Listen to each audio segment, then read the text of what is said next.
komšija, evo ti on. Opa, sad je vreme za kafu.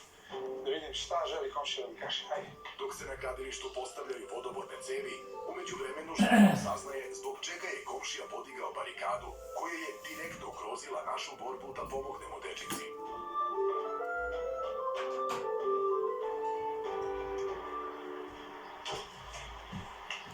Težak razgovor. Komšija nije želeo da se slika. Teo je da meni ovo prepriča. Postoji dosta nekih stvari koje mi je rekao, skrenuo pažnju. Da li je to tačno ili nije, provjerit ću sam.